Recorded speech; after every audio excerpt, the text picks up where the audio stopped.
Hello, Minglava, Big Six Soccer and Sport Channel ကနေတင်တော့ကိုနေတွေဆိုကြိုဆိုပါတယ်ဒီနေ့ကျွန်တော်ပြောသွားမယ့်အကြောင်းအရာကတော့ PSG နဲ့တကိုးစီတေကြတဲ့ပွဲကနေ Manchester United အကြောင်းသိရှိရတဲ့ချက်6ချက်ဖြစ်ပါတယ်ကျွန်တော် YouTube Channel ကို Subscribe မလုပ်သေးလို့ Subscribe လုပ်ပေးဖို့ Like လုပ်ပေးဖို့နဲ့ Share လုပ်ပေးဖို့မြန်မာပြည်ကကြည့်တဲ့လူများအနေနဲ့ VPN ခံပေးဖို့ကျွန်တော်အနေနဲ့မေတ္တာရပ်ခံပါတယ်ကျွန်တော်အနေနဲ့ဒီနေ့ကြားရမယ့်ဆောင်းပါးကိုရေးတဲ့လူကတော့ Dale O'Donnell ဖြစ်ပါတယ်2026ခုနှစ်ဩဂုတ်လ10ရက်နေ့စနေနေ့ညနေ9:00နာရီခွဲမှာဆွီဒင်နိုင်ငံ Gothenburg မြို့မှာနော် Paris Saint-Germain အသင်းနဲ့ Manchester United အသင်းအချစ်ကြည်ပွဲကစားတဲ့တကိုးစီတရင်နဲ့ပြီးဆုံးသွားတယ်ဒီဘောလုံးပွဲကိုကြည့်တဲ့အခါမှာချစ်ကြည်ဘောလုံးပွဲဖြစ်ပေမဲ့ကျွန်တော်တို့အနေနဲ့ဒီဘောလုံးပွဲပြီးတဲ့ချိန်မှာ Manchester United နဲ့ဆိုင်ပြီးတော့ကျွန်တော်တို့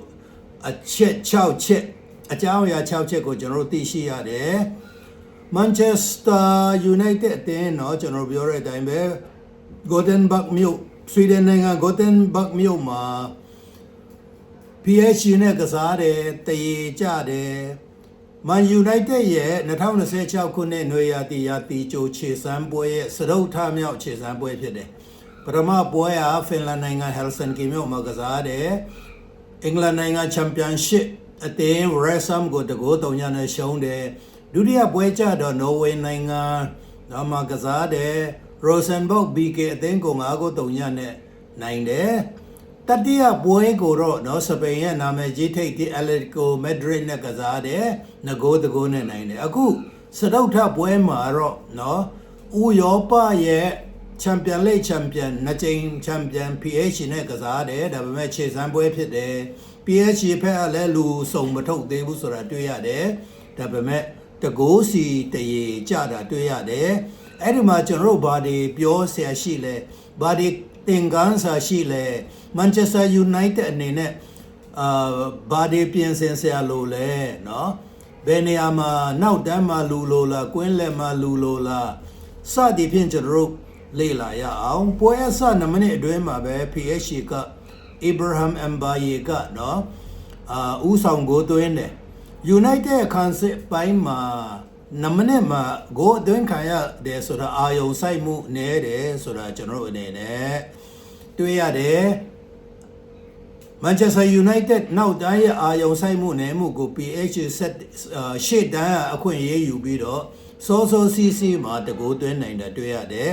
ဒါပေမဲ့ Ahmed Dalio ဂိုးရှစ်မှာအသင့်ဆောက်နေတဲ့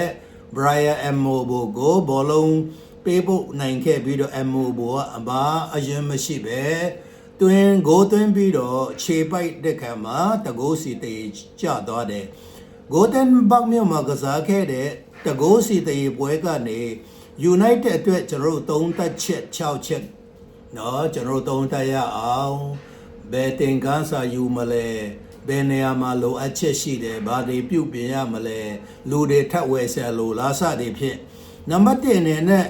Nausser Mazraoui ရဲ့ပြန်လဲကစားမှုပေါ်မှာပွဲအရှိန်မရသေးဘူးဆိုတာတွေ့ရကျွန်တော်တို့နောက်တန်းညာအစွန်မှာကစားတဲ့ကမ္ဘာဖလားပြိုင်ပွဲဝင်မော်ရိုကိုအသင်းရဲ့မော်ရိုကိုကမ္ဘာဖလားမှာတော့သူကတော့ဘယ်အစွန်မှာကစားတယ်ဒါပေမဲ့Manchester United မှာသူကစားနေကြတော့ညာအစွန်ဖြစ်တယ်ဒါပေမဲ့သူကတော့ Premier League ပွဲစဖို့ရန်သူက ready မဖြစ်သေးဘူးအဆင်သင့်မဖြစ်သေးဘူးဆိုတာကျွန်တော်တို့တွေ့ရသူမပါခင်ကတော့နော် right back မှာတော့ Leny Yoro အမြဲကစားတယ် Leny Yoro ကနော်ကောင်းတာတွေ့ရတယ်ဒါပေမဲ့ဒီနေ့ Mazraoui ပါဝင်တဲ့အတွက်ကြောင့် Leny Yoro ကအရန်ကုန်မှာရောက်သွားတယ်ပွဲစားပေး2မိနစ်မှာ PSG ကခြေပပေးဦးဆောင်ကိုသွင်းနိုင်တာတော့နော် Mazraoui ရဲ့ဒီဘယ်လိုပြောမလဲလိုအပ်ချက်လက်တစိတ်တစ်ပိုင်းပါတယ်သူတယောက်တည်းမဟုတ်ဘဲနဲ့သူ့ရဲ့လိုအပ်ချက်လက်ပါတာတွေ့ရတယ် PSG ကဘောလုံးကို area အတွင်းဖြတ်ပို့နိုင်တဲ့အထိနေရာလွတ်အများကြီးရရှိခဲ့ပြီးတော့ Mbaye ကအလွယ်ကွယ်ကိုသွင်းတယ်တကယ်တော့ Mazraoui အနေနဲ့နော်ညာဖက်မှာဘောလုံးဆွဲလာတဲ့ခါသူကောင်းကောင်းပေးဆိုနိုင်တယ်ဆိုရင်เนาะ PSG အနေနဲ့ဒီ ကိုရှိကိုတင်နိုင်ဖို့မရှိဘူးဖြတ်တင်ပေါ်တာပဲမဆာရာဝီရဲ့အားနဲ့ချက်ကြောင့်ဒီPSG ရဲ့အစွန်လူတွေကကိုရှိကိုတင်ပေးနိုင်တယ်အမ်ဘာယီကလည်းကိုသွင်းနိုင်တာတွေ့ရမဆာရာဝီရဲ့အချိန်မရသေးမှုဟာဒီအခြေအနေမှာထင်ရှားတာတွေ့ရတယ်ဒုတိယပိုင်းမှာတော့မဆာရာဝီကိုဒီယဂိုဒါလော့ကနော်ဒီဝင်သူ့နေရာမှာဝင်ကစားပြီးတော့ Manchester United အတွက်ပထမအချိန်ကစားတယ်မဆာရာဝီလည်းကမ္ဘာဖလားကစားတယ်ဒီကိုဒါတော့လည်းကမ္ဘာဖလားကစားပြီးတော့ကမ္ဘာဖလားပြီးအနာယူပြီးပြန်လာပြီးတော့သူတို့အနေနဲ့ပထမဦးဆုံး Manchester United အတွက်ဒီခြေစမ်းပွဲကစားခြင်းဖြစ်တယ်အဲ့တော့ကြောင့်နံပါတ်1ကတော့မာဆာရာဝီဟာအဆင့်သင့်မဖြစ်သေးဘူးဆိုတဲ့အချက်ကိုကျွန်တော်တွေ့ရတယ်နံပါတ်2 Andre Santos ကွင်းလေတလျှောက်လုံးစ조사ကစားတယ်ကျွန်တော်ခြေစမ်းပွဲ၄ပွဲရှိတယ်၄ပွဲစလုံးမှာ Andre Santos စ조사တယ်နော်ကောင်းကောင်းကစားနိုင်တာကျွန်တော်တွေ့ရ United ပွဲအစပိုင်းမှာအလွန်ဆိုးရပေမဲ့ Andre Santos ကအလဲတန်းမှာအသင်းကိုပြန်လဲတည်ငြိမ်အောင်ကူညီပေးနိုင်တယ်ထိန်းနိုင်တယ်ဆိုတာတွေ့ရသူဟာဘောလုံးပိုင်ဆိုင်ထားတဲ့ချိန်မှာပေးပို့မှုနဲ့အမြင်ကောင်းကောင်းပြသလိုဘောလုံးပြန်လဲရယူတဲ့အခါမှာလဲ tagging တွေကိုကောင်းကောင်းလုပ်နိုင်တယ်ပြောမယ်ဆိုရင်ကိုယ့်ဖက်မှာဘောလုံးရတဲ့အခါမှာသူကောင်းကောင်းနေရာယူနိုင်တယ် passing ပေးတာလဲကောင်းကောင်းပေးနိုင်တယ်ဒါပေမဲ့တစ်ဖက်ကဘောလုံးရတဲ့ချိန်မှာလည်းသူကောင်းကောင်းဝင်လို့နိုင်တာတွေ့ရတယ်။ Santos ပို့ပြီးကစားနော်များကစားလေးခြေတွေ့လေးဖြစ်တယ်။သူဟာလူများထင်ထားတဲ့ Casemiro ကိုအစားထိုးနိုင်မဲ့လူဆိုပြီးတာတဖြည်းဖြည်းရုပ်လုံးပေါ်လာတာတွေ့ရတယ်။အဲ့အတွက်ကြောင့်လူတွေကဟာ Casemiro အစားထိုးဖို့ Andre Santos မဟုတ်သေးဘူးYuri Talisman မဟုတ်သေးဘူးလို့ပြောပေမဲ့အကယ်၍သာနော် Casemiro အစားထိုးဖို့ Talisman နေမဝင်နိုင်ဘူး Cavamenga မဝင်နိုင်ဘူးဆိုရင်ဒီပုံစံတိုင်းဆိုရင် Andre Santos အတေနဲ့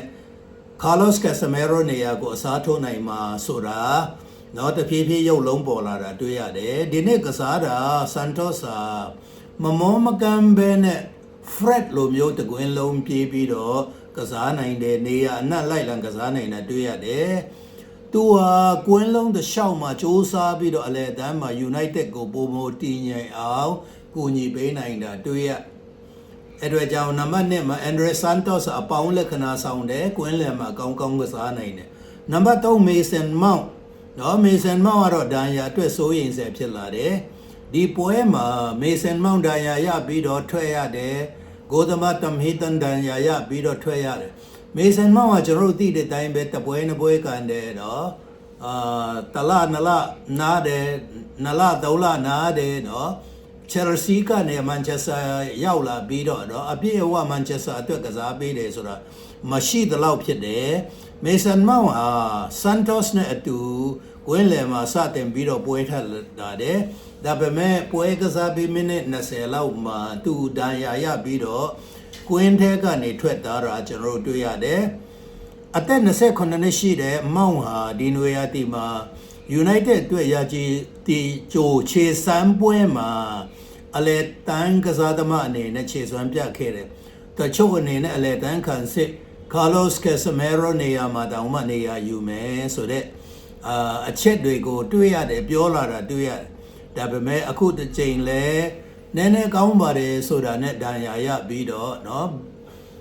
ဘယ်နှပွဲနားရမလဲဘယ်နှလနားရမလဲဆိုတာကျွန်တော်မသိရသေးဘူးမောင်ရဲ့ဒဏ်ရာပြဿနာတွေကြောင့်သူတို့အမြဲတမ်းအားကိုးလို့မရတဲ့အခြေအနေမှာဖြစ်လာတယ်အဲ့အတွက်ကြောင့်မေဆန်မောင်ဟာမန်ချက်စတာယူနိုက်တက်ရဲ့ဘောလုံးသမားဆိုပေမဲ့အားကိုးလို့မရဘူးဆိုတာတွေ့ရတယ်ဒါကြောင့် Manchester United အနေနဲ့ဒီနွေရာသီမှာနောက်ထပ်အလဲတန်းကစားသမားတဦးကိုခေါ်ယူဖို့လိုအပ်တယ်အခုမောင်ဟာနာသွားတဲ့အတွက်ကြောင့်ကျွန်တော်တို့အနေနဲ့ Talisman ရှိတယ် Santos ရှိတယ်ဒါပေမဲ့ဒီနှစ်ယောက်နဲ့မလုံလောက်သေးကိုဘီမန်နိုရှိတယ်အနည်းဆုံးတယောက်လောက်ဝယ်ရမယ်ဘာဖြစ်လို့လဲဆိုတော့မောင်ကခါတိုင်းလို့ပဲကျွန်တော်တို့ဒဏ်ရာရတဲ့အတွက်ကြောင့်အားကိုးလို့မရတာတွေ့ရတယ် မောင်ပဲဒဏ်ရာရတာမဟုတ်ပဲနဲ့ဂိုတမတမဟီတန်လက်ဒဏ်ရာရပြီးတော့ဒုတိယပိုင်း9မိနစ်လောက်မှာလူစားလဲရတယ်လူငယ်ဖြစ်တဲ့ဒါမတ်မီနဲ့နော်လူစားလဲပြီးတော့ဝင်ကစားတယ်ဒါမတ်မီကလူငယ်ဆိုပေမဲ့နော်သူဒုတိယပိုင်းတစ်ချိန်လုံးဂိုးပေါက်ကိုကကွယ်နိုင်ပြီးတော့ဂိုးမပေးရဘူးဆိုတာတွေ့ရနံပါတ်4 Brian Amubo ကိုဆက်တိုက်ဂိုးသွင်းတယ်နော်တရင်စောတွေရှိတယ်မောင်ဒန်ရာရတဲ့မာဆာရာဝီချေဆွဲမပြဘူးဆိုပေမဲ့နော် Brian Amubo အနေနဲ့၄ပွဲမှာချစ်စမ်းပွဲ3ဂိုးသွင်းတာတွေ့ရတဲ့အတွက်ကြောင့်ဒါ Manchester United တို့ရဲ့နော်ဒီတိုက်စစ်ပိုင်းမှာနော်ကောင်းတဲ့တရင်ဖြစ်တယ်ဆိုတာတွေ့ရအထူးသဖြင့် Benjamin Sesko ကအခုထက်ထိဒဏ်ရာကနေနော်တက်တာလာပေမဲ့ခြေစမ်းပွဲမှာမပါနိုင်ပေမဲ့အမ်ဘူမိုအနေနဲ့ဒီခြေစမ်းပွဲမှာတပွဲပြီးတပွဲဂိုးသွင်းလာတာတွေ့ရတယ်၄ပွဲမှာ3ဂိုးသွင်းတာတွေ့ရတယ်ဒါ Manchester United အတွက်အပေါင်းလက္ခဏာဆောင်တဲ့အရာဖြစ်တယ်အမ်ဘူမိုအနေနဲ့နော်ဒီ3ဂိုးနောက်ဆုံးပွဲ3ဂိုးသွင်းမကပဲနောက်ဆုံး2ပွဲမှာ2ဂိုးဆက်2ပွဲဆက်တိုက်ဂိုးသွင်းတာလည်းတွေ့ရတယ်အသက်29ရွယ်ရှိတဲ့အမိုဘိုဟာ PSG နဲ့ပွဲမှာလဲခြေပဂိုးကိုအလွန်ကောင်းမွန်လာပွားစွာသွင်းတာတွေ့ရတယ်ဒုတိယပိုင်းမှာလဲ United အတွက်ဦးဆောင်ဂိုးပြန်သွင်းနိုင်ဖို့နီးစပ်ပေမဲ့ကံမကောင်းလို့မသွင်းဖြစ်ဘူး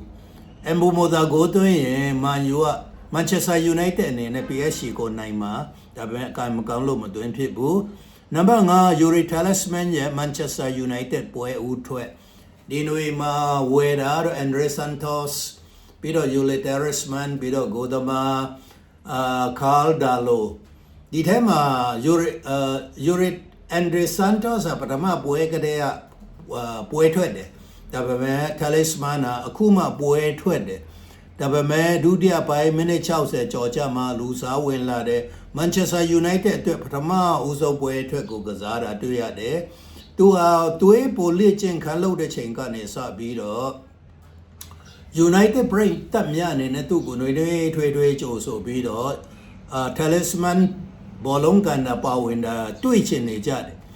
အသင်းမှာအသက်ခေါ်ထားတဲ့ကစားသမားကိုပထမဦးစိန်အချိန်ကွင်းထဲမှာမြင်တွေ့လို့ကြတဲ့ Manchester United ပရိသတ်ဟာစိတ်အားထက်သန်နေကြတယ် Belgium လက်ရွေးစင်ဖြစ်တဲ့ Talisman ဟာနောက်ပိုင်းကနေတိုက်စစ်ဆင်မှုအတွက်စတင်နိုင်တယ်ဆိုတာစတင်နိုင်အောင်ဂိုးတွေကို passing တွေကိုပေးဖို့နိုင်တယ်ဘောလုံးတွေကိုပေးဖို့နိုင်တယ်ဆိုတာတွေ့ရပြောချင်တာသူကနံပါတ်6နေရာမှာကစားတယ်ဒီခံစစ်အလေတန်းခံစစ်မှာကစားပေမဲ့အဲ့ဒီအလေတန်းခံစစ်ကနေ passing တွေကိုပေးပြီးတော့တိုက်စစ်ဆင်နိုင်အောင်သူကလုပ်ပေးနိုင်တာတွေ့ရတယ်သူလူဝင်ပြီးနောက်တိုင်းမှာ Manchester United နဲ့ရှိုင်းတဲ့နေရာတွေကတိုက်စစ်ဆင်မှုအကြိမ်များလုပ်နိုင်ခဲ့တာတွေ့ရတယ်ဒီအတွက်ကြောင့် Talisman ရဲ့ဦးဆောင်မှုကအားရစရာကောင်းတဲ့စွမ်းဆောင်ရည်တစ်ခုဖြစ်တယ်ခုနကျွန်တော်ပြောတဲ့အတိုင်းပဲ Manchester United အတွက် Tom Heaton နာသွားတယ် Mason Mount နာသွားတယ်ဆိုတာတည်င်းကောင်းမဟုတ်ပေမဲ့တော့ဒီ Talisman ချေစွမ်းပြတယ်ဆိုတာတော့เนาะကျွန်တော်တို့တည်င်းကောင်းဖြစ်တယ် Amobo ကိုဆက်တိုက်သွင်းတယ်ဆိုတာလည်းတည်င်းကောင်းဖြစ်တယ်ဆိုတာတွေ့ရနံပါတ်6အနေနဲ့အရင်ရာတီချိုပွဲတွေထက်ပြိတက်တွေများလာတယ်ဒီနေ့မှာဒါစရုပ်ထမြောက်ခြေစမ်းပွဲဖြစ်တယ်နော်ပထမဒုတိယတတိယခြေစမ်းပွဲတွေမှာကျွန်တော်တို့ပွဲကြည့်စင်တွေကိုကြည့်မယ်ဆိုရင်နော်နေရာလွတ်တော်များရှိတာတွေ့ရဒါပေမဲ့ဒီနေ့ကတော့ဒီပွဲကြည့်စင်မှာလူတော်များလာတယ်အပြည့်တော့မဟုတ်ဘူးဒါပေမဲ့လူတော်များလာတာတွေ့ရတယ်ရာတီကျိုခြေစမ်းပွဲတိုင်းမှာပြိတက်တဲ့ရမှုနော်ဒီစာရေးဆရာအနေနဲ့တုံးတတ်တဲ့ခါမှာဒီပွဲအများကြီးပိုများလာတယ်နေရာလွတ်ရှိပေမဲ့တိတ်မများတော့ဘူးဆိုတာကျွန်တော်တို့အနေနဲ့တွေ့ရတယ်ကျွန်တော်တို့ဆက်လက်ကြည့်လိုက်တဲ့ခါမှာနော်ဒါဟာခြေစမ်းပွဲရဲ့စရုပ်ထမြောက်နော်ခြေစမ်းပွဲဖြစ်တာတွေ့ရတယ် United ဟာနောက်ထပ်ခြေစမ်းပွဲနှစ်ပွဲပဲကြတယ်เนาะဒီဗုဒ္ဓဟူးနဲ့မှာ Leeds United နဲ့ခြေစမ်းမယ်ပြီးတော့ဒီAC Milan နဲ့ခြေစမ်းပွဲကစားရင်6ပွဲကစားပြီဆိုရင်ဒီနွေရာသီရဲ့ခြေစမ်းပွဲတွေအားလုံးပြီးပြီဆိုတာတွေ့ရလာမဲ့ပွဲတွေမှာတော့เนาะလက်မှတ်တွေကုန်မယ်လို့เนาะမျှော်လင့်စရာရှိတယ်ဒီ PSG နဲ့ Manchester United ရဲ့ခြေစမ်းပွဲကနေကျွန်တော်အကျဉ်းထုတ်ပါတယ်တွေ့ရတယ်ဆိုတော့ Brian Amobogo ဆက်သွင်းတာเนาะတရင်ကောင်းဖြစ်တယ် Andre Santos အလဲတန်းဆန်းဆောင်ရကောင်းတယ်ဒါလည်းတရင်ကောင်းဖြစ်တယ် Yuri Talisman အားရဆဲကောင်းတယ်ဒါလည်းတရင်ကောင်းဖြစ်တယ်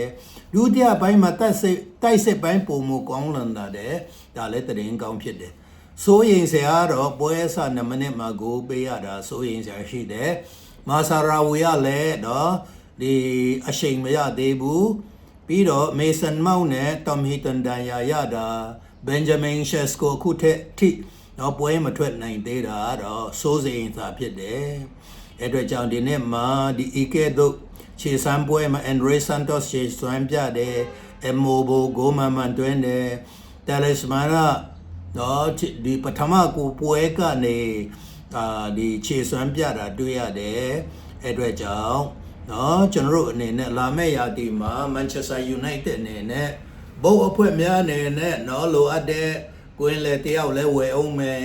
နောက်တန်းလဲဝယ်အောင်မယ်ရှစ်တန်းလဲလိုအပ်ရင်ဝယ်မယ်ရောင်းဆက်တွေရောင်းမယ်ဆိုရင်တော့လာမယ့်နေ့Manchester ပရိသတ်များအတွက်ပျော်စရာကောင်းတဲ့နေ့ဖြစ်မှာမုတ်ချဧကံအမှန်ဖြစ်ပါပဲအဆုံးတိုင်ကြည့်ပေးတဲ့အတွက်ကြောင့်ကျေးဇူးတင်ပါတယ်